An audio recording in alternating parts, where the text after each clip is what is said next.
नमस्कार बच्चों, आज हम लेकर आए हैं कक्षा 11वीं की आरोह भाग 1 से सुमित्रा नंदन पंत द्वारा रचित वे आंखें कविता, जिसमें सुमित्रा नंदन पंत जी का थोड़ा सा जीवन परिचय के बारे में जान लेते हैं।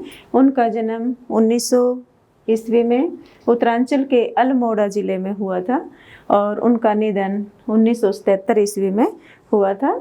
और इन्हें प्रकृति के चितेरे के रूप में जाना जाता है, क्योंकि ये प्रकृति से अधिक जुड़े हुए हैं। प्रकृति को इन्होंने गहनता से अध्ययन किया, इनको जाना और प्रकृति के बारे में ही बहुत ज़्यादा कविता इन्होंने लिखी हैं। और ये सुमित्रा नंदन पंत जो छायावाद है उससे संबंध रखते हैं। ये 4 स्तंभों में से इनको एक माना जाता है। 4 स्तंभ कौन कौन से हैं? जैसे जयशंकर प्रसाद जी हैं, निराला जी हैं, महादेवी वर्मा हैं और चौथे ये सुमित्रा नंदन पंत जी हैं। तो इन्हें इसके छायावाद के 4 स्तंभों में से प्रमुख माना जाता है। और सुमित्रा नंदन पंत हमेशा प्रकृति से संबंधित जो वातावरण है उससे संबंधित कविताएं यहाँ पर करते हैं। तो आज जो हमारी कविता है वे आँखें, उसमें कवि ने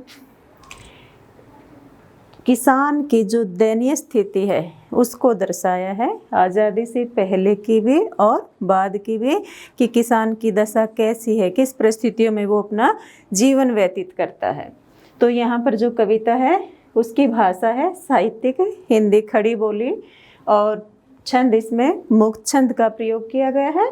अलंकार इसमें उपमा, अनुप्रास, पुनरुक्ति, प्रकाश अलंकार का प्रयोग हुआ है।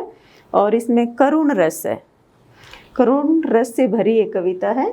और यहाँ सुमित्रा नंदन पंत की कुछ मुख्य जो कविताएं हैं, प्रमुख ये कविताएं हैं, तो उन प्रमुख रचनाओं के बारे में देखते हैं। वीणा, ग्रंथि, पल्लव, गुंजन, युगवाणी, ग्राम्य, चिदंबरा, लोकायतन, कला और बूढ़ा चांद।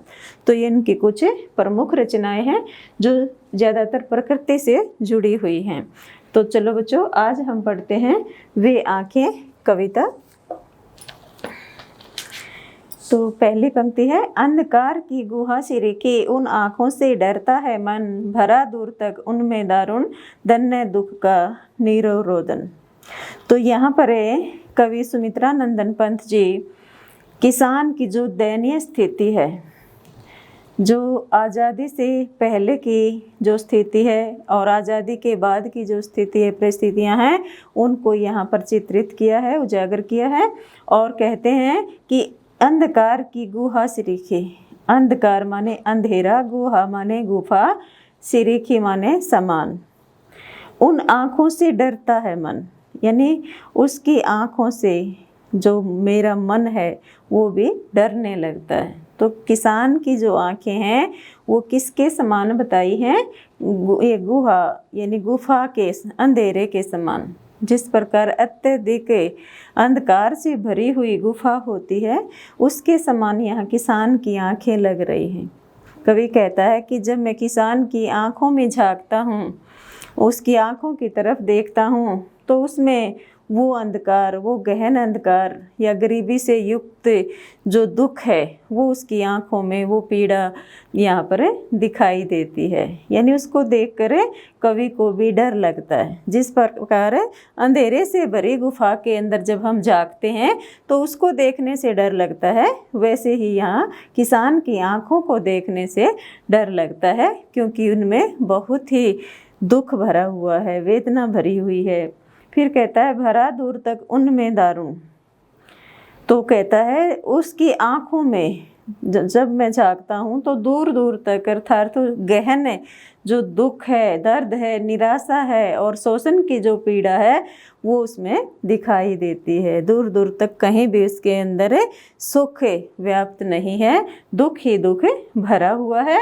और दैन्य दुख का नीरव रोदन, दैन्य होता है दीनता और पीड़ा, जो गरीबी रूपी जो दीनता है, जो दीन भाव है उसके अंदर है, और दुख भरा हुआ है, वो पीड़ा उसके अंदर जो व्याप्त है जिससे वो अत्यधिक दुखी है। तो वो जो दुख है, नीरव रोदन, नीरव माने मौन, रोदन माने रोना, वो मौन रूप में रोता हुआ दिखाई दे रहा है। यानी बाहर फूट फूट कर नहीं रोता, एकांत में वो रोता रहता है। उसकी आंखों में दुख भरा हुआ है, कहीं भी उसमें सुख की कोई किरण दिखाई नहीं दे रही है। तो यहाँ कवि किसान का जो शोषण हो रहा है, जो उसकी दुख भरी वेदना है, उसको यहाँ पर चित्रित किया है। आगे है, वह स्वाधीन किसान रहा, अभिमान भरा आँखों में इसका, छोड़ उसे मझधार आज, संसार का गारे सदृश बह सीखा खिसका। तो कहता है वह स्वाधीन किसान रहा। स्वाधीन होता है स्वतंत्र, कि वह किसान जब स्वतंत्र था, आज़ाद था, तो तब उसके अंदर अभिमान भरा आँखों में इसका, तो उसकी आँखों में एक अभिमान भरा रहता था। अभिमान होता गर्व, यानी गर्व उसके अंदर भरा रहता था। उस गर्व में वो हमेशा जीता था कि मैं आज़ाद हूँ, यानी मुझ पर किसी प्रकार का कोई बंधन नहीं है। छोड़ उसे मझधार आज, छोड़ उसे मझधार आज, संसार का गार सदृश बह खिसका। यानी उसको मझधार में ही, मझधार होता है जैसे नदी के बीच में ही, अर्थात यहाँ पर जो सांसारिक जीवन है, वो जो समस्याओं से घिरा हुआ है, उन समस्याओं से घिरा हुआ किसान है, तो इस संसार ने उसको समस्याओं के बीच में ही छोड़ दिया है। तो कहने का भाव है कि छोड़ उसे मझधार आज, यानी ये संसार भी उसको मझधार में छोड़कर संसार का गार सदृश बह खिसका। जिस प्रकार नदी के किनारे जो बालू रेत होता है या रेतीला जो मिट्टी होती है, वो धीरे धीरे खिसक जाती है, बह जाती है, वैसे ही लोग किसान को छोड़कर दूर चले गए हैं। कोई भी उसकी तरफ ध्यान नहीं देता, उसकी ज़रूरतों को पूरा करने में उसका सहयोग नहीं करता, या कोई भी उसकी मदद नहीं करता। किसान अकेला रह गया है। तो ये पंक्तियां हैं। तो इसमें अंधकार की गुहा सी रिखी, तो गुहा सी रिखी में यहाँ उपमा अलंकार का प्रयोग किया है, क्योंकि जो किसान की आंखें हैं वो किसके समान है? गुफा के समान है, अंधकार से भरी गुफा के समान यहाँ बताई गई हैं। और यहाँ पर दैन्य दुख है, यहाँ ये इसका अनुप्रास अलंकार का प्रयोग किया है। और संसार का गार सदृश्य है, इसमें भी अनुप्रास अलंकार का प्रयोग किया गया है। तो यहाँ मुक्त छंद है और करुण रस का प्रयोग है, क्योंकि यहाँ किसान है जो दुखी है, उस दुख का वर्णन यहाँ किया गया है, तो वो करुण रस का यहाँ प्रयोग किया है। लहराते हुए खेत दृगों में हुआ बेदखल वह, अब जिनसे हंसती थी उसके जीवन की हरियाली जिनके तरेण तरेण से। तो फिर कहते हैं कवि कि लहराते हुए खेत दृगों में, दृग होते हैं नेत्र, आँख, तो उसकी आँखों में वो जो पहले आज़ादी से पहले जो उसके खेत थे वो लहराते थे, तो उन खेतों की जो हरियाली थी वो लहराती हुई उसकी आँखों के सामने आ जाती है। हुआ बेदखल वह, अब उनसे, अब वह उन खेतों से बेदखल हो गया है, अर्थात जो जमींदार हैं उन्होंने उसकी जो खेती थी या खेत थे उनको भी छीन लिया है, उनसे उसको बेदखल कर दिया गया है। हंसती थी उसके जीवन की हरियाली जिनके तरेण तरेण से, यानी जो जीवन की हरियाली, यानी खेत जब बेदखल नहीं हुए थे तो कवि का जो जीवन था वो खुशियों से भरा हुआ था। जिस प्रकार खेत में लहराते हुए खेत बहुत थी, या हरी भरी जो हरियाली है जिसका तरेण तरेण माने तिनका तिनका, यहाँ पुनरुक्ति प्रकाश अलंकार का प्रयोग किया गया है। तो जो तिनका तिनका लहराता था, उसी तरह किसान का जीवन भी आनंद और खुशी से भरा हुआ था। वो हमेशा खुश रहता था, मुस्कुराता रहता था, लेकिन अब वो इन खेतों से बेदखल कर दिया गया है, उसकी खेती को भी, उसके खेतों को भी छीन लिया गया है, उसके पास अब खेत नहीं रहे। फिर कहता है आँखों ही में घूमा करता वह उसकी आँखों का तारा, कारकुनों की लाठी से जो गया जवानी में मारा। तो फिर यहाँ जो जमींदारों का अत्याचार है, शोषण है, उस पर बात करते हुए या उस पर अपनी अभिव्यक्ति देते हुए कवि कहते हैं कि आँखों में ही घूमा करता, वह उसकी आँखों का तारा। आँखों का तारा यानी मुहावरे का प्रयोग किया गया है। और आँखों का तारा कौन था? उसका बेटा था, जो जवान बेटा था वो उसकी आँखों का तारा था। तो कहता है वो बार बार उसकी आँखों के सामने छा जाता है या उसके सामने आ जाता है, वो दृश्य बार बार उसको दिखाई देता है। कहते हैं कारकुनों की लाठी से जो गया जवानी में ही मारा। तो कारकुन होते हैं जमींदारों के कारिंदे, कारिंदे यानी नौकर, जो जमींदारों के नौकर हैं, चापलूस हैं, उनको कारिंदे बोला जाता है। तो कहते हैं उन्होंने जमींदारों के कहने पर मेरे जवान बेटे को लाठियों से मार गिराया था, क्योंकि उस जवान बेटे का जो दुख है वो कवि की आंखों के सामने से हटता नहीं है। बार बार उनके सामने आंखों में आंसू भर आते हैं, बेटे को याद करके वो हमेशा रोने लग जाता है। तो यहाँ पर भी अनुप्रास अलंकार है और करुण रस का प्रयोग है, आँखों का तारा मुहावरे का प्रयोग है। तो आगे है बिका दिया घर द्वार, महाजन ने न ब्याज की कौड़ी छोड़ी, रह आँखों में चुभती वह कारकुन, वह कुर्क हुई ये वर्गों की जोड़ी। तो यहाँ पर कवि हैं क्या कहते हैं कि जो महाजन हैं, महाजनों द्वारा जो शोषण किया जा रहा है उसका यहाँ यथार्थ चित्रण कवि ने किया है। तो कहते हैं बिका दिया घर द्वार, महाजन ने न ब्याज की कौड़ी छोड़ी। जो महाजन हैं उन्होंने अपना ऋण चुकाने के लिए, अपना ऋण अदा करने के लिए जो ये किसान है उसका घर भी बिकवा दिया, अर्थात नीलाम कर दिया। अब उसके पास रहने के लिए घर भी नहीं है, क्योंकि वो पाई पाई या कौड़ी कौड़ी यानी जो भी पैसा था, एक एक पैसा वो उसने उसका घर नीलाम करके या बिका करे उसकी कौड़ी कौड़ी उसने चुका ली है। रह आँखों में चुभती वह कुर्क हुई वर्दों की जोड़ी। और क्या कहता है? कुर्क माने नीलाम होना और वर्ग दो माने होता है बैलों की। जो बैल हैं उनकी जो सुंदर सी जो जोड़ी थी, दो बैल थे जिससे वो हल जोतता था, अपनी खेती करता था, लेकिन वो भी उसके पास नहीं रही। अब वो भी बार बार उसकी आँखों में चुभती रहती है, वो पीड़ा, वो दर्द हमेशा उसके हृदय में, उनकी आँखों में आंसू के रूप में बहता रहता है। तो कहते हैं कि रह में भी यहाँ पर पुनरुक्ति प्रकाश अलंकार का प्रयोग है, अनुप्रास भी है और यहाँ पर करुण रस है, क्योंकि जो उसका घर भी बिकवा दिया जाता है और जो सुंदर जो दो बैल थे उनको भी नीलाम करा दिया जाता है पाई पाई चुकाने के लिए, उसका सब कुछ बेदखल हो जाता है। तो कहते हैं कि यहाँ महाजनों का जो शोषण है वो बहुत ही बढ़ गया है। फिर कहते हैं उजरी उसके सिवा किसे कब, उजरी होती है उसकी जो सफ़ेद गाय थी, जो वो गाय रखता था। तो कहते हैं कि उजरी उसके सिवा किसे पास दुहाने आने देती, ए आँखों में नाचा करती, उजड़ गई जो सुख की खेती।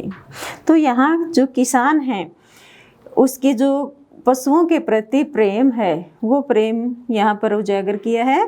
तो कहते हैं उजरी जो उसकी एक सफ़ेद गाय थी उसके सिवा वो किसी को दूध दूहने नहीं देती थी, अर्थात वो बहुत प्रेम करती थी अपनी गाय से और गाय भी उनसे बहुत प्रेम करती थी, जिससे वो किसी अन्य को अपने पास नहीं आने देती थी, दूध नहीं दोहने देती थी।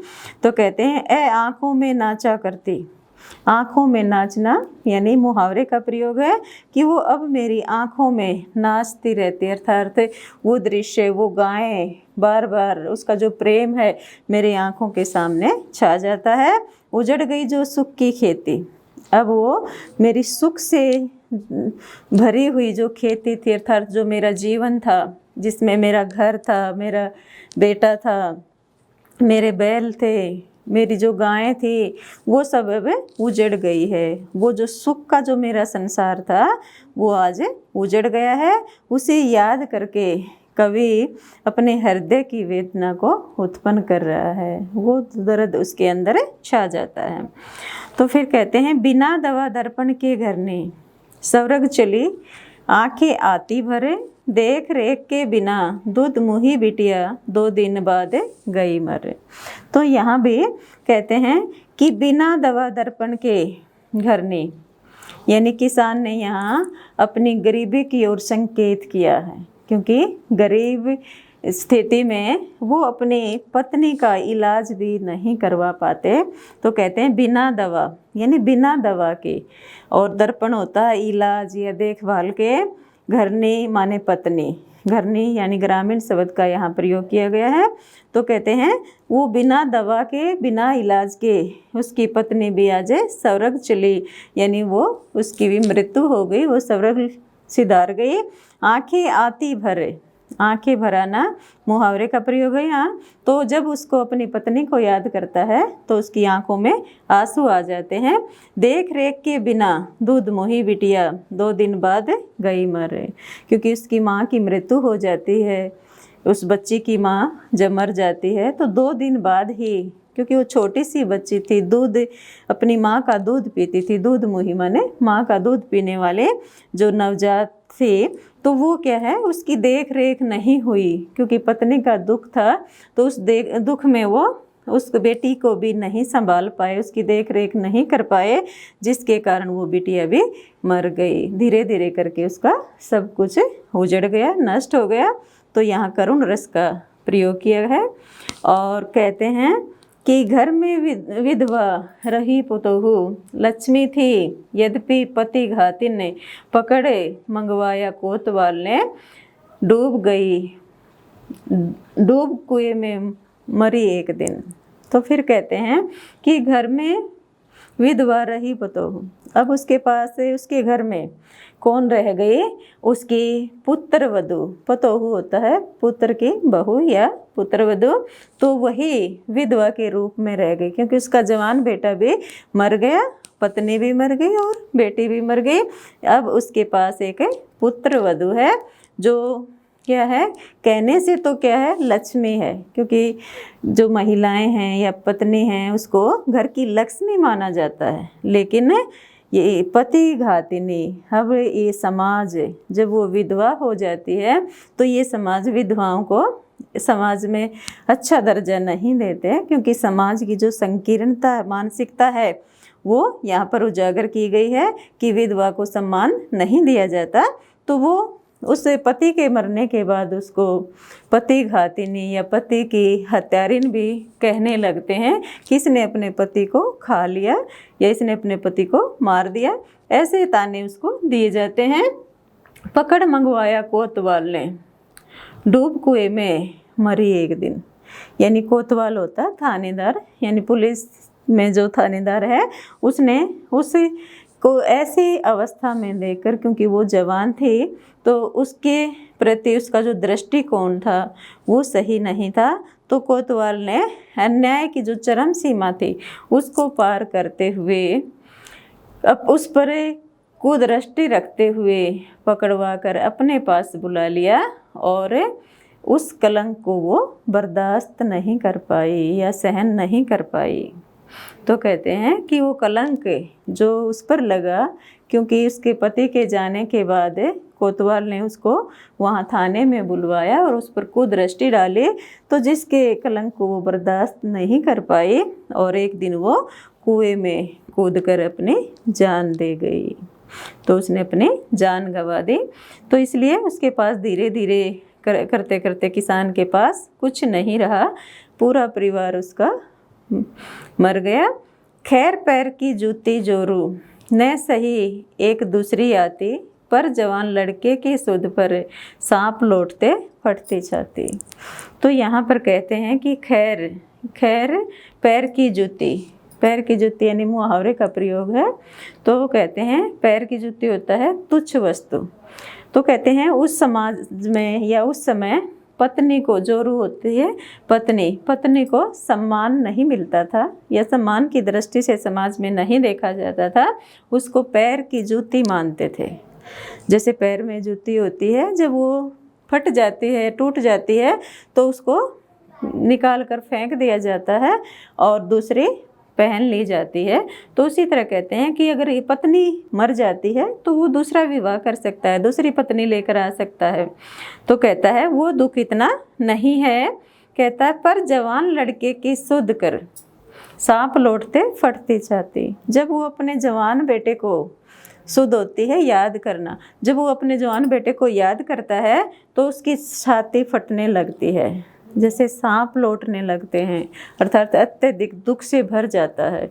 उसकी छाती जैसे मानो फटने वाली हो, इतना दुख उसके हृदय में, उसकी छाती में भर जाता है जिसको वो सहन नहीं कर पाता। तो ये दुख है। कहते हैं यहाँ पर उस समाज में यानी नारी को अधिक महत्व नहीं दिया जाता था, जो बेटे होते हैं या लड़के होते हैं उनको अधिक महत्व दिया जाता है। तो इसलिए यहाँ किसान ने ये शब्द व्यक्त किए हैं। पिछले सुख की स्मृति आँखों में, क्षण भर एक चमक है लाती, तुरंत शून्य में गढ़ व चितवन, तीखी नोक सदृश्य बन जाती। तो अंतिम जो हमारा पंक्तियां हैं तो उनमें कहते हैं पिछले सुख की स्मृति आँखों में। पिछला सुख, कौन सा पिछला सुख है? जिसमें उसका भरा परिवार था, लहराते हुए खेत थे, पशु थे, तो वो सभी चीज़ें उसके जो सुख में जीवन वो व्यतीत करता था, सुख से भरा हुआ उसका जो संसार था। तो कहता जब उसको स्मृति, जब उसके वो पिछले सुख की जो स्मृति उसकी आँखों के जब सामने आती है, क्षण भर एक चमक है लाती। क्षण भर माने क्षणिक, यानी थोड़ी सी समय के लिए, पल भर के लिए, तो वो एक चमक या खुशी की लहर उसकी आँखों में छा जाती है, अर्थात वो खुश हो जाता है इन सब चीज़ों को याद करके। फिर कहता है तुरंत शून्य में गढ़ व चितवन। तुरंत यानी तुरंत ही वो क्या है, जब उसे वर्तमान का एहसास होता है, वर्तमान में जब वो आ जाता है, पिछले सुखों को जब वो पीछे छोड़ देता है, भूल जाता है, तो तुरंत वो जब वर्तमान में आता है, जो दुख से भरा हुआ उसका जो जीवन है, तो वो तुरंत ही शून्य होता है अभाव में, गढ़ व चितवन। चितवन माने जो उसका मन है, फिर से वो उसी अभाव में, उसी दुख में, उसी पीड़ा में फिर से वो छा जाता है और तीखी नोक सदृश बन जाती। और वो दुख एक तीखी नोक के समान, जैसे किसी भी वस्तु की नोक जो तीखी होती है, जो बहुत ही चुभ जाती है, पीड़ा देती है, तो वो दुख है उसे तीखी नोक के समान बताया है, क्योंकि उसके जीवन में अब कहीं भी सुख नहीं है, सब उसका बेदखल हो चुका है। धीरे धीरे करके उसके परिवार के सभी सदस्य मर चुके हैं, पत्नी है, बेटी है, बेटा है या उसकी पुत्र वधू है, सभी धीरे धीरे करके नष्ट हो गए हैं। लेकिन किसान यहाँ अकेला है और अपने दुख को व्यक्त करते हुए कहता है कि ये जो दुख है वो अब मुझे तीखी नोक के समान लगता है, वो हमेशा मेरे हृदय में चुभता रहता है, जिससे मैं बहुत दुखी हूँ। तो यहाँ पर कवि ने सुखद अतीत की एक थोड़ी सी जो झलक है यहाँ हमें दिखाई है, और यहाँ कवि ने किसान की जो दुख है, गरीबी है, पीड़ा है, वो यहाँ दर्शाई गई है। तो बच्चों, तो ये हमारी कविता थी वे आँखें, जिसमें विशेष रूप में आप लिख सकते हो मुक्त छंद है, करुण रस का प्रयोग है और किसान की पीड़ा को यहाँ दर्शाया गया है। अनुप्रास, पुनरुक्ति प्रकाश और उपमा अलंकार का यहाँ पर प्रयोग किया गया है। तो बच्चों, मैं उम्मीद करती हूँ कि आपको ये वीडियो अच्छी लगी होगी। अगर आपको अच्छी लगे तो इसको लाइक, सब्सक्राइब और शेयर ज़रूर करना। धन्यवाद।